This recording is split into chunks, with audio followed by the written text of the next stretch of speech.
আমি করব মটন কষা। তো কিভাবে রান্না করি আজকে তোমরা ভিডিওটা দেখতে পারবে। এদিকে আলু কেটে নিয়েছি, এদিকে মটন, ওইদিকে মশলা করে নিয়েছি সব।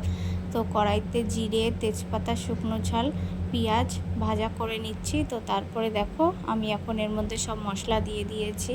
তো মশলাটা ভালো করে কষিয়ে নেব যতক্ষণ না মশলা থেকে তেল বার হচ্ছে। তো মশলাটা কষাতে কষাতে আমি এইদিকে মাংসটা এর ভিতরে দিয়ে দেবো।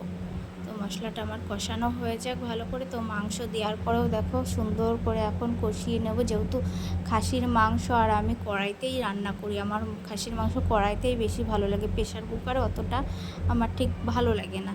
তো মাংসটা দিয়ে ভালো করে কষতে কষতে আমার এই কড়াইতেই অর্ধেক কষানোতেই অর্ধেক মাংস আমার রান্না হয়ে যাবে। তো এইদিকে আলুটাও দিয়ে দিয়েছি, আর কালারটা দেখো দুর্দান্ত কালার এসে, আর খেতেও খুব টেস্টি হয়েছিল। তো খুব সুন্দর করে এখন কষিয়ে নেব। আর পাশের ওভেনে গরম জল করতে দেওয়া রয়েছে। তো কষানো হয়ে গেলে এর মধ্যে আমি এখন জল দিয়ে দেবো। তারপরে দেখো এর মধ্যে জল দিয়ে আমার এখন মাংসটা আস্তে লো ফ্লেমে হবে। তো ফাইনালি কালার তো কেমন হয়েছে অবশ্যই